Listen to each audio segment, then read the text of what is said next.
I need some traction.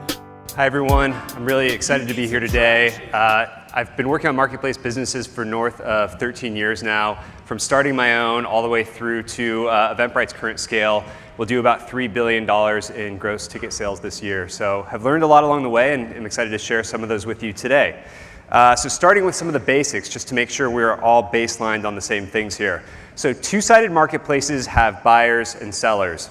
And sellers bring with them the supply or the inventory that sits within the middle of the marketplace, and the buyers bring the demand, and what happens in the middle is the transactions, which is where there's liquidity.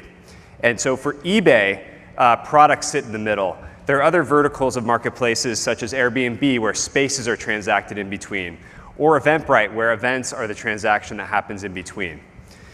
And marketplace businesses are some of the most valuable businesses of all internet companies. So if you look at this list, very prestigious list, there's a saying that money can't buy you happiness, but if you look at this guy, he looks pretty happy, so I think we can maybe challenge that. But the question that I've asked over time is, well, what makes marketplace businesses so valuable?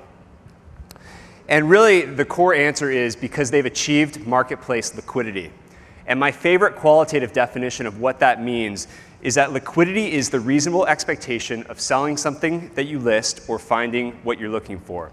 And this was defined by Simon Rothman, a partner at Greylock Partners and a notable marketplace expert. And what liquidity brings with it are what are called cross-site network effects. So network effects are when the next new user brings more value to all users.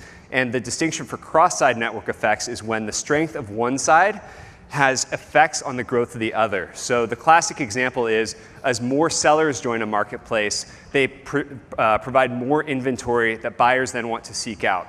And with more buyers coming to a platform to seek out those items, more sellers want to come and list their items for sale, and so on and so forth. This virtuous cycle kicks in and has many positive benefits, some of which being your cost of customer acquisition tends to go down. The amount of revenue you can make per user tends to go up, and your lock-in or retention goes up as well. So they create very, very defensible moats around marketplace businesses. And my favorite summary around this is by James Currier, a network effects guru, who wrote, "The only feature that mattered was that everyone was there. Whoever gets the network effect first wins." So now we're going to spend a little bit of time talking about, well, how do I start a marketplace business and how do I ultimately gain that initial traction? And what distinguishes those that do gain that traction versus those that don't?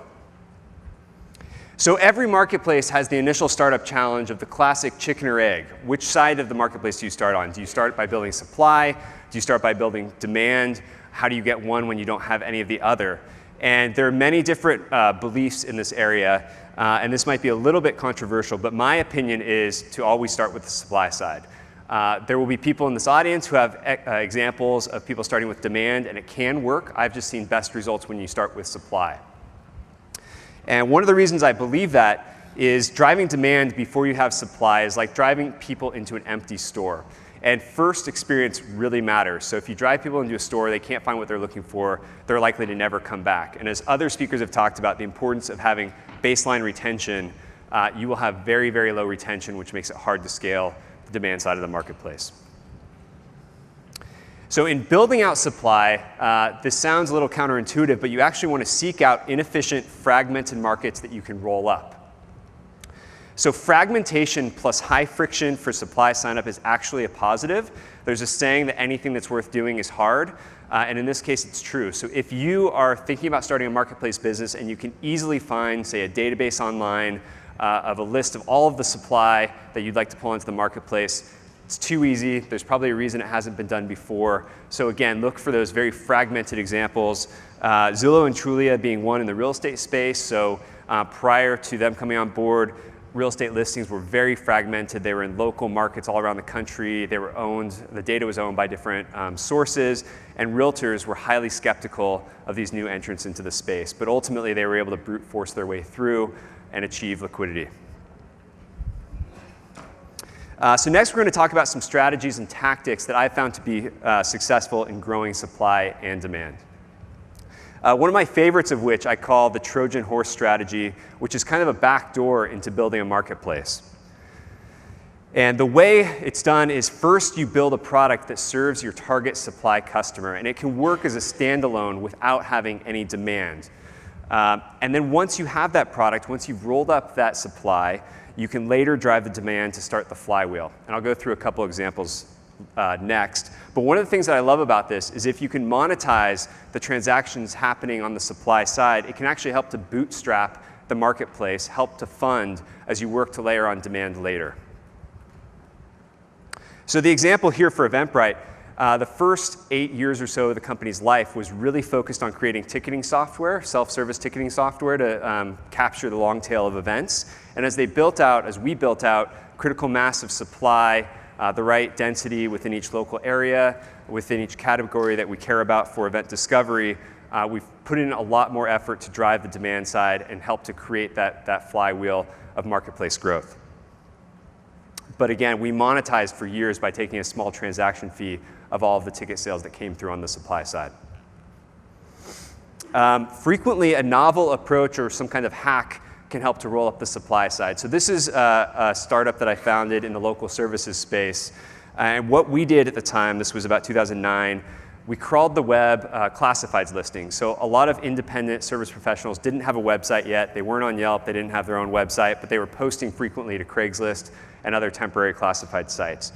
We'd crawl the web. We'd use technology to structure the data and categorize them by vertical. And then we use Amazon Mechanical Turk to help to answer questions like, well, what area do they work in? And how much do they charge per hour? And what are their specialties? And we built their first websites, published them to the web, and invited them to claim to augment their information. It was a highly effective way to start to roll up the supply side, but it hadn't been done before. I will say, well, that we took a tech-driven approach. The most scalable tech-driven approach doesn't always win. So we sold our business to Taskrabbit, and it was a pretty good outcome, but Thumbtack is now a $1 billion plus valuation company, and their approach to building up the supply side and local services was to crawl the web as well, but they built out a 300-person team in the Philippines to actually manually email a lot of these service providers, invite them on the platform, engage in a dialogue if those service pros had any questions, and ultimately I would say their approach in the long run was much more successful. So Reid Hoffman, founder of LinkedIn, once said, the only way to scale is to do things that don't scale, and I think that's sometimes true, especially in building marketplaces. Additionally, timing and a story that people want to hear can go a very long way. So when I was at Taskrabbit, it was started in about 2008. This was the depths of the Great Recession globally. The headlines were like the worst crisis since the 30s. And the story of Taskrabbit coming to fruition, helping people get back on their feet, find odd jobs, make money on the side, it really, really resonated. And it was picked up by press, and the company leaned into that. It was just working really well. And then the company drafted on the whole notion of the sharing economy. And the result of that was, well, it only launched in a select number of markets to start, a select number of geographies. People expressed interest from all over the country and all over the world. And so there were long lists of people who had signed up to be the supply side or provide the labor in each city, even pre-launch. And so the company was never supply constrained. And so really the takeaway for me is there are many different approaches. You just have to find out what works for your business right now. And next, we're going to go into a few of the other tactics that I've learned around scaling marketplace businesses. Starting with, I've found that it's very, very important to track satisfaction and net promoter scores for both the supply and demand, and not to commingle the two. Look at the scores on both sides of the marketplace. And how you apply that is you can actually borrow goodwill from one side of the marketplace and apply it to the other. So say you are more demand constrained in the marketplace than supply, and say your supply has a higher score, satisfaction scores than the demand, you can do things to actually shift some of that demand in favor of the more constrained side. And I'll walk you through an example at Taskrabbit. So Taskrabbit started, its first business model was a lightly managed bidded marketplace. Consumers could come to the site, post a task that they need done. The Taskrabbits could choose which task they wanted to complete, say the price they were willing to do it, and it was all very loosely managed. The benefit of this was that on the supply side, the taskers, the people doing the task, loved it. They loved the flexibility. They loved that they could bid on any job that they wanted, regardless of, frankly, whether they were totally qualified to do so. They could charge any price that they want. And NPS scores on this side of the market they were extremely high. Consumers loved it too, but they only loved it when they actually made a match, when they were actually going to be connected with somebody who could do their job and do it really well. And so there was high consumer demand side NPS when matched, but that match rate was less than 100%. And we found that there was a lot of friction in the model. People were questioning, will this job actually get fulfilled? Will anybody bid on this? Will they be qualified to do so? Am I paying too much or too little? And so one of the last things that I did before leaving to go to Eventbrite is I wrote the operating model for the pivot that Taskrabbit eventually went through, which is no bidding, tighter matching of skills and supply, hourly rates instead of one lump fee for each task. And we were convinced this was going to set the company on the right path. When the pivot launched, literally, this is a headline from TechCrunch with your logo in flames. That's definitely not what you want to see. It doesn't feel good. But as most big changes in a company, for one, people were passionate about the service, and they were expressing their feeling of loss about the old model. But also, these things tend to pass. And what we found is that, well, the people complaining were these active TaskRabbits who liked the old model. What ultimately happened was the demand side that I talked about, they were much happier with the new model. And so it solved the core demand side pain points. It shifted that surplus goodwill from the supply to the demand side. And ultimately, growth for the overall business re-accelerated, which was very, very positive for them. Another tactic in marketplaces that I love is getting your customers, which is typically the supply side, to promote your brand, which can be worth more than 1,000 marketing campaigns. I'm sure many of you have seen these, the famous Yelp stickers about people love us on Yelp, Instacart's branded grocery bags, TaskRabbit's logoed shirts, etc. This is great offline evangelism of a brand, and if you can build that into how the service works, even better. There are also online examples. So here you have Eventbrite's ticket widget embedded in third-party sites. You have OpenTable's reservation widget embedded in others. If you can use vanity, like the thumbtack examples here, saying, hey, I'm a top service professional, that vanity can go a long way in getting people to evangelize your brand, which again is extremely powerful. And one of the last tips is looking for organic overlap between buyers and sellers in a marketplace can be incredibly powerful. It's not something that I found you can start if it's not happening already, but if it is happening organically, there are ways to lean into that. So here's the example for Eventbrite.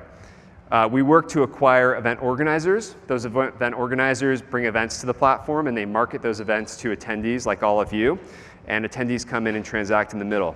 Eventbrite also acquires attendees, people to find new events and purchase tickets.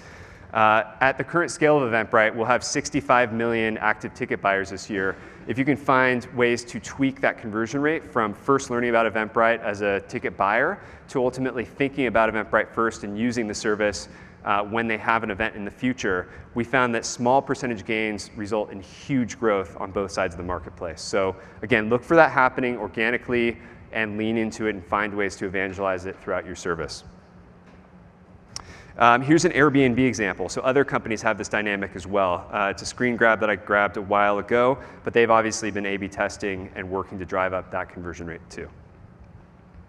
So again, many approaches. The only right one is what works for you right now. And we're going to bring this all home very quickly. So marketplaces aren't necessarily winner take all, but generally are winner take most. Those cross-site network effects are incredibly powerful, and typically there are one, maybe two players that emerge in a given category as the marketplace winners. Winning really means that network effects are kicking in, and so ultimately, liquidity is the only thing that matters, and the first one there wins. Thank you.